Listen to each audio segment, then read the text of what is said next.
আপনি কি আয়ুষ্মান ভারত কার্ড করতে চাইছেন এবং আপনি হয়তো ফর্ম তুলেছেন কিন্তু বুঝতে পারছেন না যে কিভাবে এই ফর্মটা নির্ভুলভাবে ফিল আপ করবেন।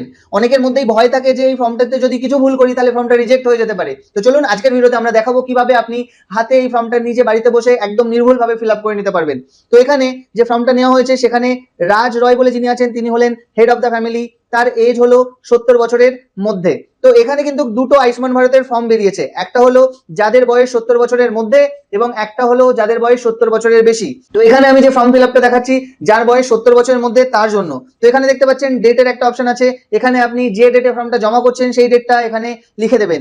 এরপর এই জায়গায় আপনি যে অ্যাপ্লাই করছে তার আধার নাম্বার, এখানে যে অ্যাপ্লাই করছে তার অ্যাপ্লিক্যান্ট যে তার নাম এবং এখানে তার রেশন কার্ড নাম্বারটা।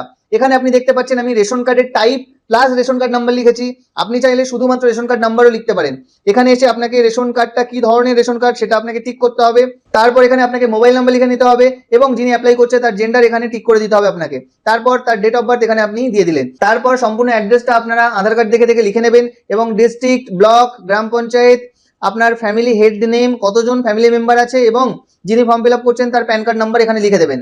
এর পরের সেকশনে এসে আপনাকে এখানে voter card number, epic number মানে ভোটার কার্ড নাম্বার দিতে হবে। তারপরে AC number, part number, serial number দেখে দেখে লিখে দিতে হবে। কিভাবে লিখবেন আপনি? ভোটার কার্ডে AC number, part number, serial number থাকে না।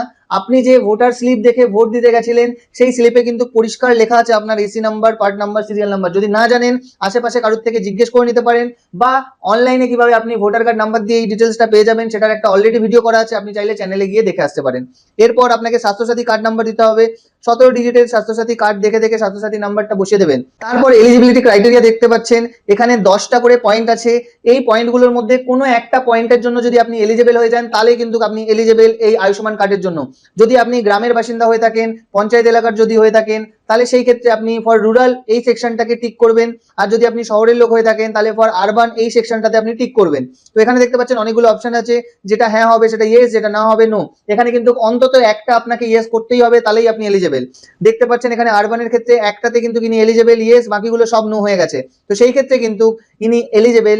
অ্যাডিশনাল ইনফরমেশনে কি বলছে যে এজ গ্রেটার দ্যান 70 কিনা সেটা ঠিক করতে হবে। তারপর বলছে আপনার ফ্যামিলির কেউ আশা কর্মী, এডব্লিউএইচ কর্মী কিনা, হ্যাঁ হলে হ্যাঁ, না হলে না।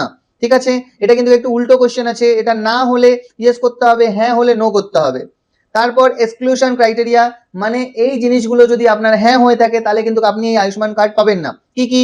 ফ্যামিলি যদি ইনকাম 8 লাখের বেশি হয়ে থাকে, ফ্যামিলি মেম্বার কেউ যদি ইনকাম ট্যাক্স দিয়ে থাকে, যদি কারোর নাম এসআইআর পোলে এসে থাকে, যদি কারোর ট্রাইব্যুনাল অ্যাপিল সেটা পেন্ডিং হয়ে থাকে, সিএ যদি অ্যাপ্লিকেশন পেন্ডিং হয়ে থাকে বা বেনিফিশিয়ারি যিনি অন্নপূর্ণা যোজনাতে ফর্ম ফিল আপ করেছেন তার যদি ফর্মটা রিজেক্ট হয়ে থাকে, এই সব ক্ষেত্রে আপনি পাবেন না।